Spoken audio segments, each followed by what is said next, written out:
अब हमें आप अनअकैडमी पर ही फॉलो कर सकते हैं। करना ये है, आपको जाना है गूगल प्ले स्टोर पे और वहाँ पे सर्च करना है अनअकैडमी लर्निंग ऐप। वहाँ पे आप जैसे ही इसको डाउनलोड करेंगे, इसके बाद आपको नाम सर्च करना है अंकित अवस्थी। जैसे ही आप सर्च करेंगे वहाँ पे आपको जाके हमें फॉलो करना है और वहाँ पे हमारे आप वीडियोस देख सकते हैं। जैसे कि वहाँ पे हमने चैप्टर वाइज वीडियोस बनाए हुए हैं। अगर आप परम्यूटेशन कॉम्बिनेशन की बात करें या फिर आप बात करें सेट थ्योरी की, और वहाँ पे हम लोग एयरफोर्स एनडीए और AA के लिए एक क्रैश कोर्स लेकर आ रहे हैं, वो भी आप वहाँ पर देख सकते हैं। हेलो फ्रेंड्स, मेरा नाम है अंकित और हम लोग फिर से हाजिर हैं आपके सामने। वही सीरीज़ जो हम लोगों ने स्टार्ट की थी AA, SSR और एयरफोर्स एग्ज़ाम के लिए, ये इसका 13वां पार्ट है। इसके 12 लेक्चर हम आपको पहले ही प्रोवाइड कर चुके हैं और ये सीरीज़ लगातार आगे बढ़ती जा रही है इसी प्रकार से। और जो वीडियोस हैं आपको काफ़ी अच्छे लग रहे हैं, आपके कमेंट्स काफ़ी अच्छे आ रहे हैं और इसी तरीके से आप हमारे साथ बने रहिए और हम आपके एग्ज़ाम के तक आपके बिल्कुल साथ हैं। एक्स ग्रुप के साथ साथ अब वाई ग्रुप के वीडियोस भी आपको मिल रहे होंगे।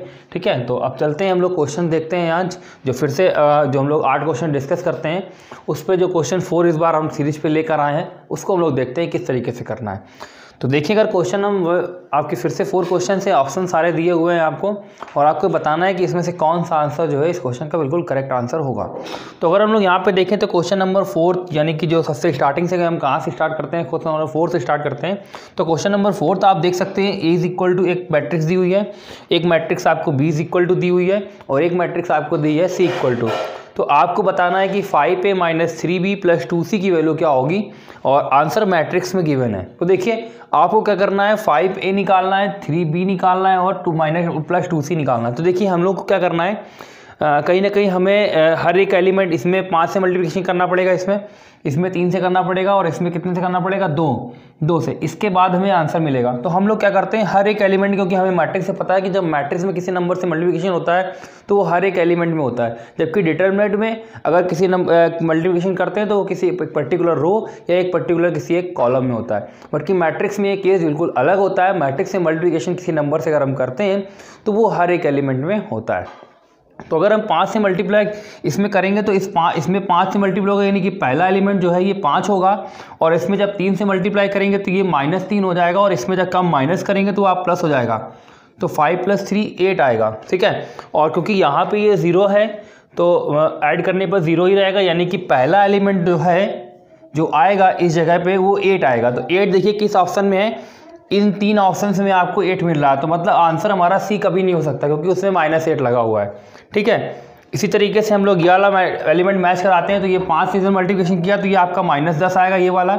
और इसमें अगर हम 3 से करते हैं मल्टीप्लिकेशन तो ये 12 हो जाएगा, और ये माइनस है इसलिए ये आपका -12 हो जाएगा। और इसमें जैसे ही 2 से मल्टीप्लिकेशन करेंगे तो ये प्लस का 2 हो जाएगा। तो आप देख सकते हैं ये -22 + 2, -22 + 2 का मतलब है माइनस का 20 आएगा। तो माइनस का 20 अगर आप देखें तो केवल और केवल आपका एक ही ऑप्शन नहीं मिल रहा है, और वो ऑप्शन आपका B है। तो आप कह सकते हैं कि इस क्वेश्चन का आंसर जो है वो B बिल्कुल करेक्ट होगा। और आप मैच कर सकते हैं, जैसे अगर इसमें 3 से मल्टीप्लिकेशन कर दें तो 5 से करें तो ये 15 हो जाएगा, और इसमें करें 3 से तो ये 6 होगा और ये माइनस हो जाएगा इसमें। फिर अगर आप देखें तो इस 2 का मल्टीप्लिकेशन इससे होगा तो -2। तो आप देख सकते हैं कि 6 2 8, 15 में से 8 जाएंगे तो आपके 7 बचेंगे।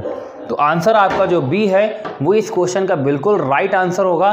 देख सकते हैं कि ऑप्शंस की मदद से हमने किसी जल्दी से इस आंसर को आसानी से निकालते हैं। क्वेश्चन नंबर 3 की तरफ देखते हैं। क्वेश्चन नंबर 3 को किस तरीके से करना है।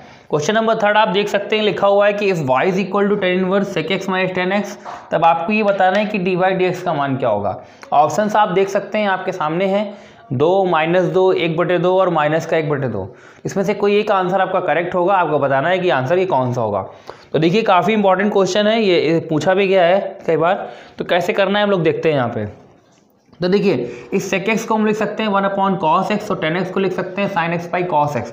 तो कुछ अगर हम ये थोड़ा सा चेंज करते हैं इसको, तो ये क्वेश्चन कुछ इस फॉर्म में आ जाएगा, 1 - sin x / cos x। और इसको थोड़ा सा अगर हम चेंज करें तो इस sin x की जगह हम लिख सकते हैं 2 sin x / 2 cos x / 2, और 1 की जगह लिख सकते हैं sin square x / 2 + cos square x / 2। और cos x की जगह आप अगर देखें तो बेटा आपको मिल जाएगा cos square x / 2 - sin square x / 2। ठीक है, तो यहाँ पे a - b a + b का जब आप फॉर्मूला लगाएंगे तो ये जो क्वेश्चन है कुछ इस फॉर्म में कन्वर्ट होके आ जाएगा।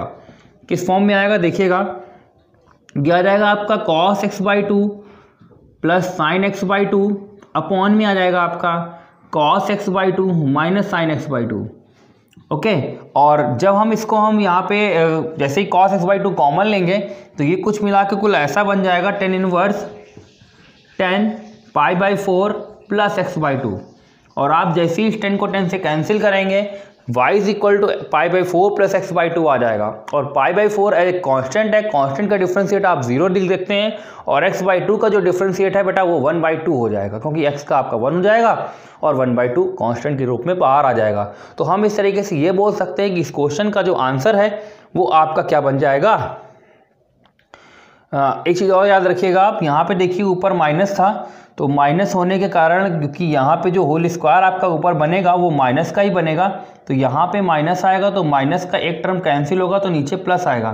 तो ये जो पाई by 4 minus x by to यहाँ पे आएगा, ना कि एक्स बाई टू प्लस का। ठीक है, तो पाई by 4 minus x by to होगा, और एक्स बाई टू में एक्स का डिफरेंशिएट आपका कितना हो जाएगा 1 और 1 बाई 2। तो आंसर नंबर डी सही होगा। देखिएगा थोड़ी सी गलती होती तो हम लोग आंसर तुरंत सी लगा देते, तो ये छोटी छोटी गलतियाँ आपको ध्यान देनी है। ठीक है, तो आंसर इस क्वेश्चन का हो जाएगा डी, यानी कि माइनस का 1 बाई 2। चलते हैं नेक्स्ट क्वेश्चन की तरफ, यानी कि क्वेश्चन नंबर सेकंड की तरफ, और देखते हैं कि क्वेश्चन नंबर सेकंड को किस तरीके से करना है। क्वेश्चन नंबर आप सेकंड देखें तो लिखा हुआ यदि A square minus A plus 2y is equal to 0 तो ए इनवर्स कितना है। अब देखिए क्वेश्चन अच्छा है, कुछ चीज़ें आपको याद रखनी है, ये मैट्रिक्स का क्वेश्चन है, इंपॉर्टेंट क्वेश्चन है, ऐसे क्वेश्चन सब आते हैं एग्जाम में। तो देखिए अगर आपको दे दिया जाए a इंटू ए इनवर्स तो इसको हम लोग i लिख देते हैं, या a इनवर्स इंटू ए दे दिया जाए तब भी इसको हम लोग i लिख देते हैं।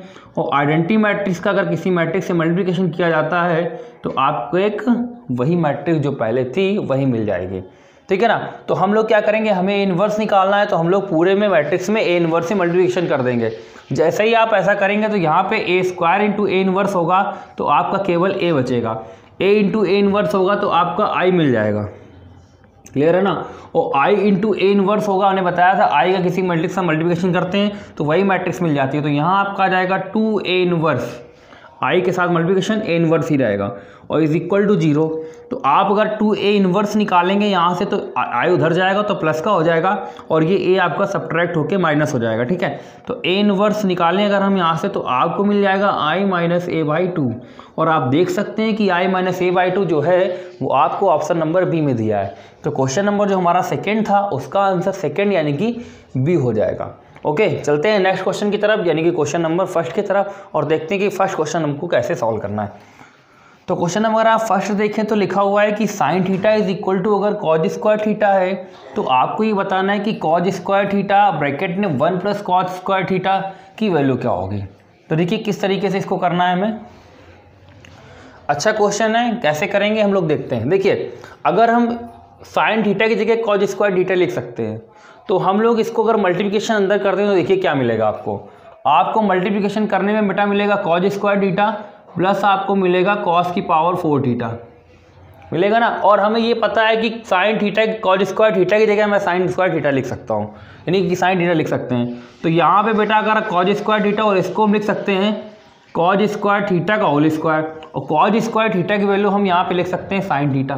तो आप देखिए आपको पहले ही ये कॉज स्क्वायर थीटा मिल ही रहा था, और यहाँ पे आपको क्या मिल गया साइन स्क्वायर थीटा, और हमें पता है कि cause square theta plus sine square theta कितना होता है 1। तो इस क्वेश्चन का आंसर आपका क्या बन जाएगा 1। तो ये 4 क्वेश्चन स्टार्टिंग के थे जो हम लोगों ने यहाँ पर डिस्कस किए। चलते हैं नेक्स्ट 4 क्वेश्चन देखते हैं अपने किस तरीके से ये जो नेक्स्ट 4 क्वेश्चन हैं इस लेक्चर 12 के, इसको किस तरीके से करते हैं देखते हैं। सबसे अगर देखें क्वेश्चन नंबर 5 जो आपको दिख रहा होगा, लिखा हुआ है cos 1 degree, cos 2 degree, cos 3 degree, cos 4 degree, cos 100 degree, इसकी वैल्यू बतानी। देखिए अक्सर ये क्वेश्चन आता है एग्जाम में, और हम लोग अक्सर कंफ्यूज रहते हैं कि इसकी वैल्यू 0 होगी, 1 होगी, -1 होगी या 2 होगी। ठीक है ना, तो काफ़ी अच्छा क्वेश्चन है और अक्सर एग्ज़ाम में ये पूछा जाता है, छोटे एग्ज़ाम ले लें या बड़े एग्ज़ाम ले लें, एग्ज़ाम में अक्सर आता है और हम लोग को कहीं ना कहीं एक बार कंफ्यूज जरूर करता है। ठीक है ना, तो इस कन्फ्यूज़न को दूर करने के लिए देखिए हम फिर से ये क्वेश्चन लेकर आए हैं और देखते हैं कि इसको किस तरीके से करना है। अब अगर आप देखें तो cos 1, cos 2, cos 3, cos, इसमें किसी की वैल्यू हमें पता करने की कोई ज़रूरत नहीं है। आप अगर बीच में देखें तो 100 तक लिखा है, यानी कि बीच में cos 90 डिग्री भी लिखा होगा, यानी कि यहाँ पे कहीं ना कहीं बीच में cos 90 डिग्री आपका ज़रूर लिखा गया होगा। और cos 90 डिग्री की जो वैल्यू होती है बेटा वो 0 होती है। तो इस तरीके से अगर हम क्योंकि यहाँ पे 0 अगर रख दिया जाएगा तो ये किसी के साथ इसका मल्टीप्लिकेशन करेंगे, आंसर आपको क्या मिल जाएगा 0। तो वही इस क्वेश्चन का करेक्ट आंसर होगा। तो चलते हैं क्वेश्चन नंबर 5 के बाद क्वेश्चन नंबर 6 देखते हैं इसको किस तरीके से करना है। अगर आप क्वेश्चन नंबर 6 देखें तो लिखा हुआ है प्रथम n प्राकृतिक संख्याओं का योग उनके वर्गों के योग के क्या है का वर्गों के योग का 1/5 गुना है। तो आपको बताना है कि n की वैल्यू क्या है। तो इसके लिए देखिए 2 चीज़ें आपको पता होनी चाहिए। सबसे पहले पता चाहिए कि n की प्राकृतिक संख्याओं का योग क्या होता है। तो n प्राकृतिक संख्याओं के योग का मतलब होता है सिग्मा n। अगर आप वाई ग्रुप वाला लेक्चर हमारा देख रहे होंगे तो वहाँ पे हमने आपको औसत वाला जो चैप्टर डिस्कस कर रहे हैं वहाँ पे हमने आपको बताया है कि जो सिग्मा n होता है जिसको हम लोग कहते हैं n प्राकृतिक संख्याओं का योगफल, वो होता है nn + 1/2। तो ये तो आपका हो गया nn + 1/2 n प्राकृतिक संख्याओं का योग, और उनके वर्गों का योग भी हमने वहाँ पे बताया है, वो आपका होता है 1/6 n + 1 और बेटा 2n + 1। ओके, अब यहाँ पे देखिए साफ साफ ये बोला गया है कि प्रथम n प्राकृतिक संख्याओं का योग उनके वर्गों के योग का, यानी कि ये वर्गों का योग है, इसका 1/5 है। तो इसका आप 1 क्या कर दीजिए 5 कर दीजिए, और यहाँ से आपको n की वैल्यू बतानी है। तो देखिए आपका nn + 1 इससे पूरा कैंसिल हो जाएगा, इससे कैंसिल करें तो आपका ये 3 हो जाएगा, और 3 5 जब 15 होगा, ये 15 इधर आ जाएगा। तो 15 = यहाँ से आपको कितना मिलेगा 2n + 1, ये 1 आप इधर ट्रांसफ़र कर देंगे तो आपको मिलेगा 2n = 14। तो n की वैल्यू आपको कितनी मिल जाएगी 7। तो 7 इस क्वेश्चन का राइट आंसर होगा, जो आपकी आप ऑप्शन नंबर देख सकते हैं सी में गिवन है। ठीक है, तो क्वेश्चन नंबर जो हमारा 6 था, आंसर इसका 7 हो जाएगा। चलते हैं अपने नेक्स्ट क्वेश्चन की तरफ, जो कि हमारा क्वेश्चन नंबर है 7। देखते हैं कि क्वेश्चन नंबर 7 को किस तरीके से हम लोग सॉल्व करेंगे। तो क्वेश्चन नंबर जो 7 आप देख सकते हैं लिखा हुआ है यहाँ पे कि यदि tan θ + sec θ = √3 है तो θ + π/6 का मान क्या होगा। तो देखिए इस क्वेश्चन को सॉल्व करने के लिए हम जो चीज़ आपको बताने जा रहे हैं, अगर आपको वो चीज़ नहीं पता है तो आप इस क्वेश्चन का आंसर निकाल ही नहीं सकते हैं। अगर निकालने भी चाहें तो इतना समय लगेगा कि आप शायद इस क्वेश्चन को एग्जाम में अटैम्प्ट कर ही नहीं पाएंगे। ठीक है, तो कैसे करना है देखिए, वो चीज़ क्या है। कभी भी आपको tan θ और sec θ की वैल्यू दे दी जाए, जैसे कि अगर आपको कभी हम दे दें कि sec θ + tan θ = आपको अगर हम p दे देते हैं तो तुरंत आपको सेकेंड इक्वेशन बना लेनी है, तुरंत बिल्कुल देखते ही sec θ - tan θ = 1/p। ठीक है, इसका रीज़न क्या है, इसका रीज़न ये है बेटा कि कभी भी अगर आपको sec² θ - tan² θ मिलता है तो इसको हम लोग पता है कि 1 होता है, सिंपल सी बात है, फॉर्मूला है। और इसका फॉर्मूला अगर हम ओपन करें तो ये बेटा होता है sec θ - tan θ, और ब्रैकेट में इसको फिर से हम लिख सकते हैं sec θ + tan θ। ये हम लोगों ने फॉर्मूला ओपन कर लिया है a² - b² का, a - b ब्रैकेट में a + b। अब अगर हम यहाँ पे देखिए इसकी वैल्यू दी जाती है p, तो इसकी वैल्यू 1/p हो जाएगी। और बेटा अगर इसकी वैल्यू p दी जाती है तो इसकी वैल्यू कितनी हो जाएगी 1/p। तो यहाँ से आपने ये देखा कि अगर sec θ + tan θ की वैल्यू √3 है तो यहाँ पे हम तुरंत लिख सकते हैं कि sec θ - tan θ की वैल्यू बेटा कितनी हो जाएगी 1/√3। अब इनको हम ऐड कर लें तो थीटा में मिल जाएगा। अगर हम इनको ऐड कर लें तो हमें क्या मिल जाएगा थीटा। तो हम लोग तुरंत थीटा निकाल लेते हैं इनको ऐड करके। तो बेटा 2 sec θ = अगर आप इनको ऐड करते हैं तो √3 + √3 4 हो जाएगा, यानी कि 3 हो जाएगा, और 3 + 1 आपका 4 हो जाएगा। तो 4/√3 आएगा, इसको आप कैंसिल करेंगे तो यहाँ से आपको 2 मिल जाएगा। तो sec θ = 2/√3। तो sec में जो 2/√3 वैल्यू होती है वो किसकी होती है, तो वो बेटा होती है 30 डिग्री की। तो यहाँ से आपको एक एंगल मिल गया बेटा कितना 30 डिग्री। और अगर आप अच्छे से देखें तो ये π/6 लिखा है, इसका मतलब भी 30 डिग्री है।